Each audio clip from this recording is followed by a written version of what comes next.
Hello नमस्कार good evening दोस्तों। मैं हूं लखन संकेत और स्वागत है आप सभी का विनर्स के प्लेटफॉर्म पर। तो सबसे पहले आप सबको बता दूं कि ये क्लास खास होने जा रही है, विशेष होने जा रही है, क्योंकि मैं आपको इसमें एक पूरा इंटरव्यू गाइडेंस बताने वाला हूं कि एमपीपीएससी में जब आप इंटरव्यू देने जाएंगे तब कौन कौन सी बातों का ध्यान रखना होता है, कैसा ड्रेसिंग सेंस होना चाहिए, बैठने का तरीका कैसा होना चाहिए, कौन कौन से सवाल बनने की पॉसिबिलिटीज़ होती है। उन सब पहलुओं पे आज अपन डिटेल चर्चा करेंगे।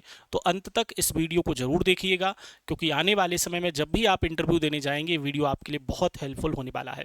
पर एक ही वीडियो में चूंकि सारी बातें बताया जाना संभव नहीं होगा, तो आज हम जितना संभव होगा उतनी बातें मैं आपको बता पाऊंगा और उसके बाद फिर अदर वीडियो में मैं आपको दूसरी जानकारी शेयर करूंगा जो आपके लिए बहुत हेल्पफुल होने वाली है। तो चलें आज देखें, थंबनेल को देख लें। एमपीपीएससी में इंटरव्यू गाइडेंस को लेकर एक क्लास है, क्या करना है क्या नहीं करना है, फर्स्ट इंप्रेशन से फाइनल सिलेक्शन तक कैसे हमारी अप्रोच होनी चाहिए, कंप्लीट इंटरव्यू टिप्स आज मैं आपको देने जा रहा हूं। ओके, चले सबसे पहले तो एमपीपीएससी का इंटरव्यू, इस चीज़ को ज़रा समझ लें सभी लोग कि आपका इंटरव्यू बहुत बहुत इंपॉर्टेंट होता है, क्योंकि आप सबको पता होना चाहिए एमपीपीएससी में एक तो प्री एग्ज़ाम होता है, सबसे पहले प्रीलिम्स एग्ज़ाम होता है, उसको पास जब कर लेते हैं उसके बाद फिर आपका मेंस एग्ज़ाम होता है और मेंस को भी पास करने के बाद जो स्टूडेंट सेलेक्ट होते हैं उन्हें इंटरव्यू कॉल होता है। और इंटरव्यू याद रखिएगा आपका 185 नंबर का होता है, 185 नंबर का होता है, जिसे हमें बिल्कुल भी हल्के में लेकर नहीं चलना है। क्योंकि आपका जो ये इंटरव्यू है, कई बार ऐसा होता है कि कुछ स्टूडेंट होते हैं जिन्हें मेंस दिया हो और मेंस में उनके नंबर कम रह गए हों। अब अगर उन्हें कवर करनी हो नंबर तो वो कवर कर सकते हैं इंटरव्यू में बेहतर परफॉर्म करके। कुछ स्टूडेंट ऐसे भी हो सकते हैं जो एक अच्छा रैंक लाना चाहते हैं, टॉपर्स बनना चाहते हैं। तो टॉपर्स बनने के लिए भी आपको इंटरव्यू पे तो मेहनत करनी ही पड़ेगी और उसके लिए कुछ टिप्स मैं आपको देने जा रहा हूँ। अगर आप इन टिप्स को अच्छे से फॉलो कर लेते हैं तो डेफिनेटली आप बहुत अच्छे नंबर ला पाएंगे। क्या एवरेज मार्किंग हो सकती है इंटरव्यू में, क्या मैक्सिमम मार्किंग हो सकती है इंटरव्यू में, उन सब पहलुओं पे हम चर्चा करेंगे। तो चले शुरू करते हैं। सबसे पहले जान लेते हैं, इस चीज को सबसे पहले जानते हैं कि आखिर एमपीपीएससी आयोग, मध्य प्रदेश लोक सेवा आयोग अभ्यर्थी से इंटरव्यू में क्या अपेक्षा करता है, आखिर वो चाहता क्या है। मतलब किसी को इंटरव्यू में ज़्यादा नंबर मिले, किसी को इंटरव्यू में कम नंबर मिले, किसी को एवरेज मिले, कोई बहुत ही ज़्यादा टॉप पे नंबर ले गया। मैंने 160 नंबर तक देखे इंटरव्यू में लाने वाले की, और वहीं फिर 185 में से कई बार 60 70 80 तक भी नंबर दिखते हैं।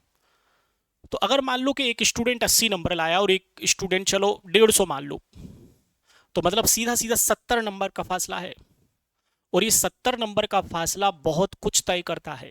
ये 70 नंबर का फासला किसी को छोटी पोस्ट से बिल्कुल टॉपर बना सकता है, और अगर आप मेंस में नंबर बहुत अच्छे भी लाए हैं और इंटरव्यू में नंबर आपके बुरे आ गए हैं तो आपकी रैंक में बहुत ज़्यादा असर पड़ सकता है। इसलिए बहुत ज़रूरी होता है कि इंटरव्यू में हम सही टिप्स और सही गाइडेंस के साथ जाएं ताकि हमारे नंबर भी बेहतर आ सके। तो देखिए उसी पे हम बात करते हैं कि सबसे पहले तो एमपीपीएससी आखिर चाहता क्या है। यहाँ पे पॉइंट्स लिखे हैं, एक एक पॉइंट्स पे मैं बात करूंगा, एक एक पॉइंट्स में आपको समझाऊंगा। सबसे पहले लिखा है कि एमपीपीएससी के अनुसार निष्पक्ष अनुभवी साक्षात्कार बोर्ड अभ्यर्थी की मानसिक सजगता, व्यक्तित्व तथा निर्णय क्षमता का समग्र मूल्यांकन करता है। सोच कर देखो कि जब एमपीपीएससी किसी को एक अधिकारी के रूप में चुन रहा है तो जाहिर है कि उस अधिकारी को जनता के बीच में रहकर, पब्लिक के बीच में रहकर काम करना होता है। और एक अधिकारी होना कैसा चाहिए? अधिकारी क्या ऐसा हो जो मेंटली बेहतर सोचना रखता हो, या अधिकारी ऐसा होना चाहिए जिसका व्यक्तित्व बेहतर हो, जिसकी पर्सनालिटी बेहतर हो, जो डिसीजन मेकिंग बेहतर करता हो, जो निर्णय बेहतर लेता हो। क्योंकि उस अधिकारी को अपने दिन प्रतिदिन के काम में बहुत सारे डिसीजन लेने होते हैं, जिससे जाहिर है कि आपकी जो पब्लिक है, जनता है, वो दिन प्रतिदिन प्रभावित होती है। इसलिए एक अधिकारी ऐसा हो जो मानसिक रूप से स्वस्थ हो, मानसिक रूप से बेहतर हो, अच्छे निर्णय ले सकता हो। क्योंकि हो सकता है कि आपको अगर एसडीएम बना दिया गया तो एसडीएम बनते हुए आपको वहां पे कई डिसीजन लेने हैं, डीएसपी होते हुए आपको कई डिसीजन लेने हैं, जेल अधीक्षक के रूप में कई डिसीजन लेने हैं, जिला रजिस्ट्रार के रूप में कई डिसीजन लेने हैं। सब एमपीएससी के पद हैं। इन पदों पर आने वाला व्यक्ति एक बेहतर मानसिक क्षमता वाला हो, व्यक्तित्व पर्सनालिटी अच्छी हो और उसमें डिसीजन लेने की कैपेबिलिटी जरूर होनी चाहिए। अगर बेहतर डिसीजन एक अधिकारी ना ले तो फिर वो बेहतर कैसे होगा? अगर आप अपनी लाइफ में कभी गौर करें कि आपने किसी ना किसी अधिकारी को कभी ना कभी अपना आइडल मान रखा होगा कि भविष्य में मैं भी इसकी तरह एक अधिकारी बनूंगा, या हो सकता है ना भी आपने ऐसा सोचा हो, पर अधिकांश स्टूडेंट ऐसा सोच लेते हैं कि भविष्य में इस अधिकारी की तरह मुझे काम करना है। तो भाई वही अधिकारी क्यों, क्या दिखा तुम्हें उसमें? कुछ तो दिखा होगा ना। दिखा होगा कि उसकी पर्सनालिटी कैसी है, उसके डिसीजन कैसे हैं, उसके काम करने के ढंग कैसे हैं, उसकी इमेज कैसी है, वो सब तो आप भी देख रहे हो। तो जब आप देख रहे हो तो एमपीपीएससी आयोग क्यों नहीं देखेगा? एमपीपीएससी आयोग भी वही एक अभ्यर्थी में दिखता है। फिर दूसरी बात हम करें कि साक्षात्कार की तैयारी केवल तथ्य तक सीमित ना रहे, बल्कि विषयों की तार्किक व विश्लेषणात्मक समझ विकसित हो। अब जनरली स्टूडेंट ये समझ लेते हैं कि भाई इंटरव्यू माने वहां प्रश्न पूछा जाएगा और आंसर आपको दे देना है, बात खत्म हो गई। नहीं, बात खत्म नहीं हुई। आपकी जो नॉलेज है उस नॉलेज का टेस्ट प्री और मेंस में हो चुका होता है। इंटरव्यू नॉलेज की टेस्ट नहीं है, सबसे पहले तो ये अपने मन में बिठा लें। नॉलेज की टेस्ट नहीं है इंटरव्यू। इंटरव्यू तो आपको अंदर से जानने की प्रोसेस है। इंटरव्यू का मतलब ही है इंटरव्यू, अंदर झांकना। तो बोर्ड मेंबर आपके अंदर झांक रहे हैं और आपको पता करने की कोशिश करेंगे आप किस प्रकार की पर्सनालिटी हैं। ऐसा तो नहीं समाज के लिए बुरे हो, ऐसा तो नहीं महिलाओं के प्रति अच्छी सोच ना रखते हो, ऐसा तो नहीं कि माइनॉरिटी के खिलाफ आप बुरी सोच रखते हो, ऐसा तो नहीं कि आप धर्म के आधार पर पक्षपात करें, बायस्ड रहें, ऐसा तो नहीं कि आप SC ST कैटेगरी या किसी सवर्ण कैटेगरी के प्रति भेदभाव रखते हो। इन सब चीजों का मूल्यांकन ही इंटरव्यू है। और इंटरव्यू को अगर आप ये सोचकर चलेंगे कि वो केवल तथ्यों की जानकारी है तो नो, आप गलत हैं। तथ्यों की जानकारी वो नहीं है। और साथ ही साथ केवल तथ्यों की जानकारी नहीं, बल्कि आपकी रैशनैलिटी को भी चेक किया जाएगा कि कितने तार्किक रूप से आप सोचते हैं, कितना एनालिसिस आप कर सकते हैं। सिर्फ फैक्चुअल जानकारी के आधार पे आप अगर इंटरव्यू के लिए अपने आपको तैयार मानते हैं तो बिल्कुल नहीं। आपको इसके लिए रैशनल होना पड़ेगा, आपको इसके लिए विश्लेषण करना पड़ेगा, एनालिसिस करना पड़ेगा और एक बेहतर समझ आपको विकसित करनी पड़ेगी। तीसरी चीज है कि उत्तर देते समय ईमानदारी, आत्मविश्वास बनाए रखें। अनुभवी बोर्ड आपके ज्ञान के साथ साथ आपके दृष्टिकोण का भी मूल्यांकन करता है। प्रश्न का उत्तर देते समय एक ईमानदारी दिखनी चाहिए। अगर ऑनेस्टी नहीं दिखती है तो फिर कहीं ना कहीं आपके आंसर जो है वो वैसे ही तार्किकता खो देते हैं। क्योंकि एमपीपीएससी बोर्ड केवल इस बात का परीक्षण नहीं करेगा कि आपको नॉलेज कितनी है। मैं फिर बता दूं, नॉलेज की एग्जाम हो चुकी होती है, प्री मेंस ही नॉलेज की एग्जाम था। इंटरव्यू केवल आपको जानने का एक तरीका है। तो इंटरव्यू याद रखें, अपने आप को जानना है। किसे जानना है? स्वयं को जानो, अपने आप को जानना है। अब उसकी तैयारी आपको कैसे करनी है, किन किन दिशाओं में करनी है, मैं आपको भी बताऊंगा। पर आपको देखो, प्री मेंस आपने पढ़ा है, आपने मेंस निकाला है, तो नॉलेज तो आप में होगी होगी, तब तो निकाला है। लेकिन खुद को कितना जानते हो, खुद के बारे में कितना जानते हो, वो समझ विकसित आपको इंटरव्यू लेवल पे करनी होगी। तो उत्तर देते समय ईमानदारी आपकी बातों में दिखनी चाहिए। कॉन्फिडेंस बहुत जरूरी होता है। अगर आपकी बातों में कॉन्फिडेंस नहीं दिखाई देता है तो फिर आपको अच्छे नंबर नहीं मिलते। हो सकता है आपने सभी प्रश्नों के आंसर दिए हों, आपके हाथ पैर कांप रहे हों, आप कांप रहे हों, आपकी नजरें डरी हुई हों, आपकी जुबान लड़खड़ा रही हो। कई सारी आदतें होती हैं स्टूडेंट की जब वो इंटरव्यू देने आते हैं। जब मैं भी मॉक इंटरव्यू लेता हूँ विनर्स में, तो मैंने भी ये चीज़ गौर की है। कई सारे स्टूडेंट रोने की हालत में आ जाते हैं, कई सारे स्टूडेंट उनकी जुबान लड़खड़ाती है, कई सारे स्टूडेंट की आदत होती है कोई भी बात बोलने पे ये जो अटकना है ना, बार बार ये लंबा पॉज, ये सब चीज़ें इरिटेट करती हैं बोर्ड को। इन चीज़ों से बचना है। तो बेहतर बोलने की भी प्रैक्टिस आप कैसे करोगे, इसके लिए आपको ज़्यादा से ज़्यादा मॉक देना जरूरी होता है। जितने मॉक दे सको उतने मॉक आपको इंटरव्यू को जरूर देना है, और ऐसे ही आपकी प्रैक्टिस बेहतर होती है। तो उत्तर देते समय ईमानदारी, कॉन्फिडेंस, अनुभवी बोर्ड आपके ज्ञान के साथ दृष्टिकोण, आपकी जो अप्रोच है उसका भी मूल्यांकन करेगा।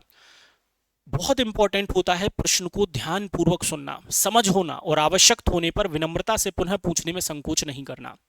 कई बार ऐसा भी होता है कि हमने प्रश्न समझा ही नहीं, हमने प्रश्न जाना ही नहीं और उत्तर देने स्टार्ट कर दिए। कई बार होता है कि बोर्ड आपसे प्रश्न करे, आप ना समझ पाए, आप विनम्रता से पोलाइट होकर बोर्ड से प्रश्न को पूछ लें। कि सपोज के बोर्ड ने आपसे प्रश्न पूछा कि आपके जिले में पर्यटन स्थल कौन कौन से हैं। ये बोर्ड का एक सामान्य सा प्रश्न हुआ, जनरली से प्रश्न, आप नहीं सुन पाए। तो आपको कैसे पूछना है? आप ऐसे पूछ सकते हैं, सर फिर से बता दीजिए। तो ये पूछने का बिल्कुल गलत तरीका है। पोलाइटली पूछे, माफी कीजिए, माफ कीजिएगा सर, मैं सुन नहीं पाया, आप कृपया फिर से प्रश्न को दोहरा दीजिए। इस तरीके से आप प्रश्न को दोबारा पूछ सकते हैं। तो यहाँ पे आपकी पोलाइटनेस बहुत ज़्यादा झलकनी जरूरी है। अगर आप पोलाइट नहीं दिखते हैं तो कहीं ना कहीं फिर आपका जो व्यक्तित्व है वो सामने आ जाएगा, और व्यक्तित्व जब बुरा व्यक्तित्व सामने आएगा वहां पे आपके नंबर कटने की संभावना बन जाती है। पांचवी चीज है कि नियमित मॉक इंटरव्यू का अभ्यास करें, अपनी रिकॉर्डिंग देखकर अपनी प्रस्तुति और व्यक्तित्व में सुधार करें।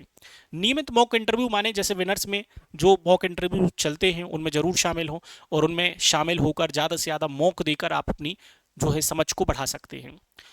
अब ऐसा नहीं है कि देखो, एक और चीज मैं आपको बता दूं, मैं आपको जो नॉलेज दे पाऊंगा वो होगा थ्योरी नॉलेज, है ना, सैद्धांतिक बातें बता पाऊंगा। प्रैक्टिकली व्यवहारिक चीजें आप कब सीखोगे? ज्यादा से ज्यादा मॉक देकर, ज्यादा से ज्यादा इस प्रकार की प्रैक्टिस कर कर। और इसके लिए समय समय पे विनर्स में मॉक होते हैं, तो उनको आप अटेम्प्ट जब करोगे उन चीजों को आप खुद ही सीख जाओगे। चले आगे देखें, अब तैयारी कैसे करें। हमारा सिलेक्शन हो चुका है, मेंस निकल चुका है, हमें तैयारी कैसे करनी चाहिए, क्या करना चाहिए? सबसे पहले तो अपने बायोडाटा डीएएफ की पूरी जानकारी आपको ले लेनी चाहिए।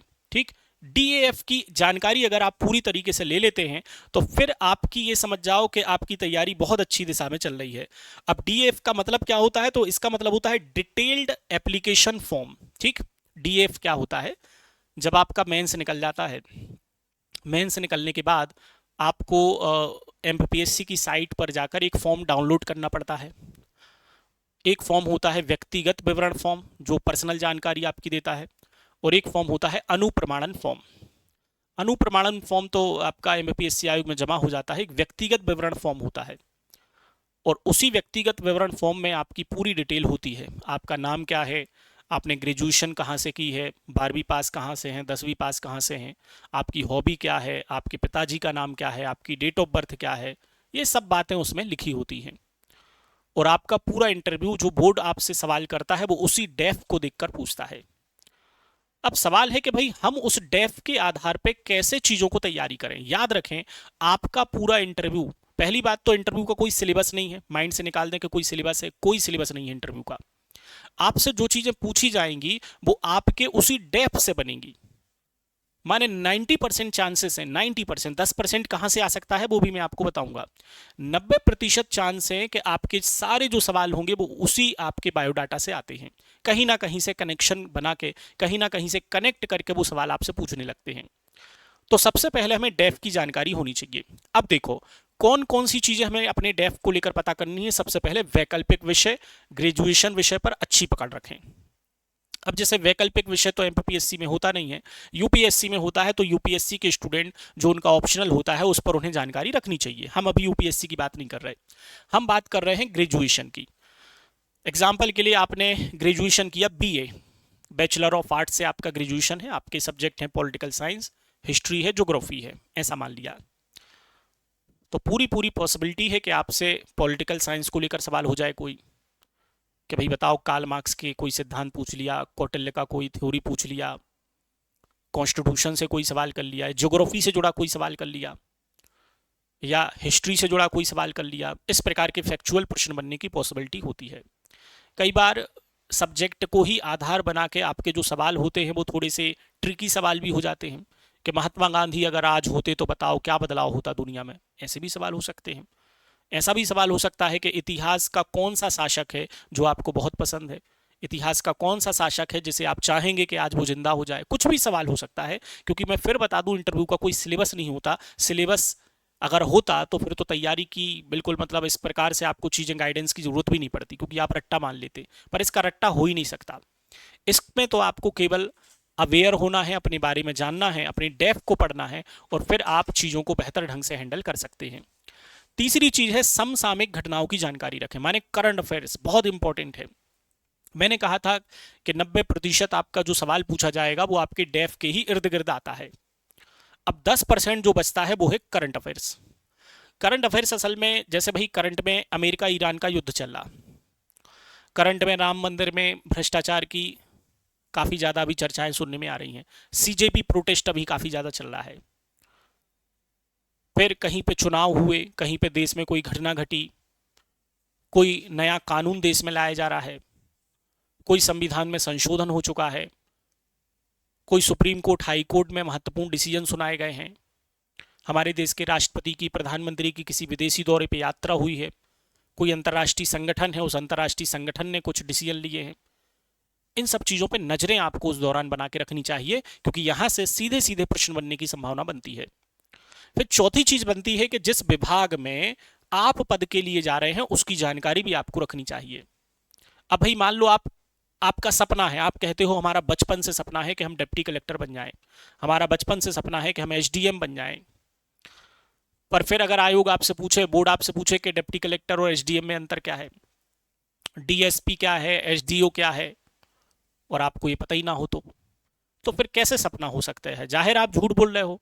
और मैंने पहले ही आपको बताया था कि आपकी ईमानदारी आपके इंटरव्यू में झलकनी चाहिए।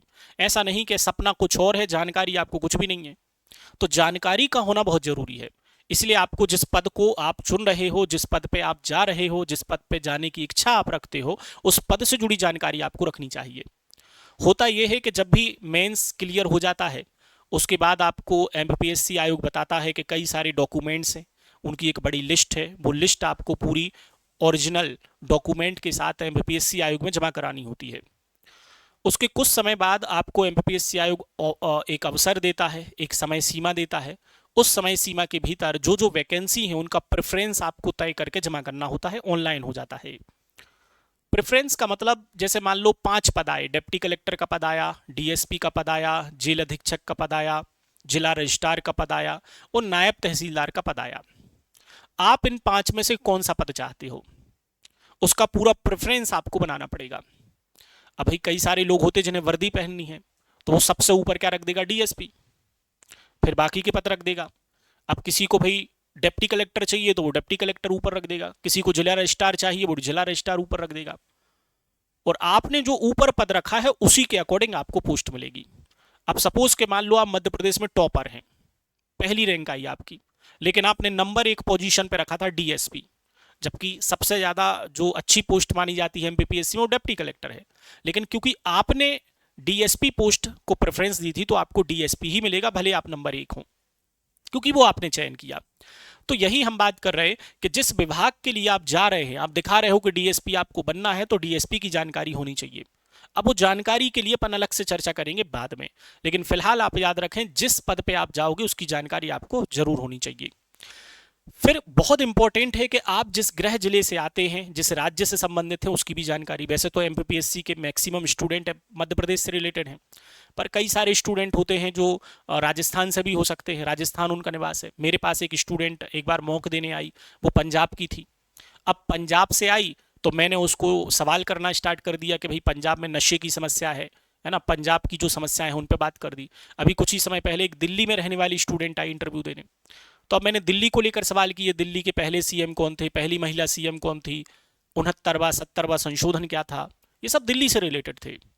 तो इस प्रकार के सवाल वहां बनने की पॉसिबिलिटी होती है। अब अगर आप मध्य प्रदेश से हैं तो पर्टिकुलर किस जिले से हैं उस जिले की बारे में आपको जानकारी होनी चाहिए।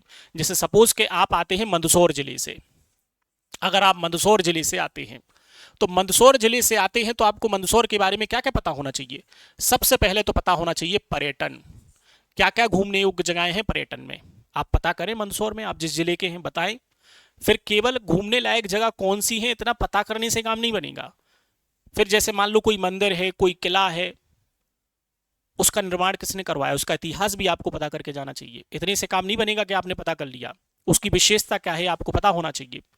फिर इसके अलावा आपको पता करना चाहिए, अब पर्यटक स्थल अलग हो गए है ना, मंदिर मस्जिद ये सब चीजें अलग हो गई। जैसे यहाँ पे बहुत फेमस मंदिर है, पशुपतिनाथ मंदिर है, उसकी जानकारी आपको होनी चाहिए। फिर मंदसौर में कृषि के बारे में भी आपको पता होना चाहिए कि मंदसौर में अफीम की खेती होती है, तो उसके बारे में आपको जानकारी होनी चाहिए। अफीम क्या है, गांजा क्या है, चरस क्या है, हीरोइन क्या है, इनमें अंतर क्या है, सरकार कैसे लाइसेंस देती है इनके, ये बेसिक बातें हैं, इनको आपको पता करना पड़ेगा क्योंकि आप मंदसौर के हैं। लेकिन अगर कोई सागर का है तो नहीं, उसे फिर ये थोड़ी पता करना है कि वहां पे अफीम क्यों है, अब उसे सागर के बारे में पता करना है, फिर वो सागर के पर्यटक स्थल पता करे। ठीक, सागर के पर्यटक स्थल पता करे, सागर की कृषि के बारे में पता करे, सरकार ने कोई योजना चलाई है तो उसके बारे में पता करे, यहाँ का सांसद कौन है, विधायक कौन है, इनके बारे में पता करे, तहसील कितनी है इसके बारे में पता करे। तो कुल मिला के आपको उस जिले के बारे में वो बेसिक बातें तो पता कर ही लेनी है, ये आपकी जिम्मेदारी है, इन चीजों को आप ध्यान रखें। अब इसमें कुछ और चीजें मैं आपको बता देता हूं कि कुछ और चीजें आपको क्या पता करनी है। तो अगली और मोस्ट इंपॉर्टेंट चीज है जो आपको जरूर याद करके जाना है, वो है आपकी हॉबी। ठीक। हॉबी से प्रश्न बनने की संभावना बहुत ज्यादा होती है। इतनी ज्यादा संभावना होती है कि कई बार तो आपके सारे सवाल ही हॉबी से बन सकते हैं। और मैं ऐसा इसलिए कह रहा हूं क्योंकि मेरे साथ ऐसा हुआ है। 2017 में मैं एमपीपीएससी का इंटरव्यू देने जब गया, वहां जो बोर्ड मेंबर्स था, बोर्ड मेंबर्स ने मेरे से जितने भी सवाल किए, उनका लगभग 70% जो सवाल था वो हॉबी बेस्ड था। और उस समय मैंने और भी स्टूडेंट से जब पता किया तो उनसे भी हॉबी से आधारित काफी सवाल पूछे गए। अब देखो, हॉबी कुछ लोगों की होती है, कुछ लोगों की होती भी नहीं है, कुछ लोगों को पता ही नहीं होता उनकी हॉबी क्या है। तो देखो, एक अधिकारी जो होता है, अधिकारी सिर्फ रट्टा तोता नहीं होता, बल्कि अधिकारी होता है एक विचारशील प्राणी, एक विवेकशील प्राणी, जो उम्मीद आपसे वोट करके बैठा है कि आप एक अच्छे व्यक्तित्व हैं, अच्छी पर्सनालिटी है, आपकी हॉबीज होंगी, आपकी सोच होगी, आपके विचार होंगे, आप पढ़ने वाले हो सकते हैं, आप घूमने वाले हो सकते हैं, आप मूवीज देखने वाले हो सकते हैं, कोई खेल खेलने वाले हो सकते हैं। और हर हॉबी का याद रखें, प्रशासन में हमेशा लाभ होता है, हमेशा फायदा होता है। जैसे मैं अगर बात करूं, मेरी हॉबी क्या है? मेरी हॉबी है फिल्म देखना, मुझे मूवी देखना पसंद है, मैं खूब फिल्म से देखता हूं। तो अब इससे क्या सवाल बनेंगे मुझको? फिल्म को लेकर मुझसे सवाल बनेंगे, सेंसर बोर्ड क्या है, सेंसर बोर्ड कितने टाइप्स के सर्टिफिकेट जारी करता है। बना सवाल है, मुझसे पूछा गया था 2017 में कि सेंसर बोर्ड कितने टाइप्स के सर्टिफिकेट जारी करता है, सेंसर बोर्ड होता क्या है।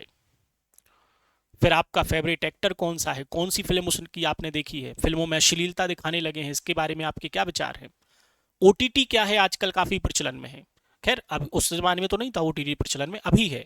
तो अभी जो बनने की संभावना है वो इस प्रकार के सवाल बन सकते हैं।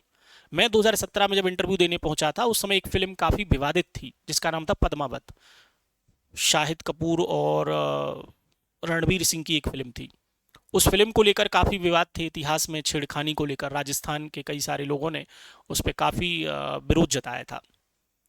तो उस फिल्म को लेकर सवाल पूछे गए थे।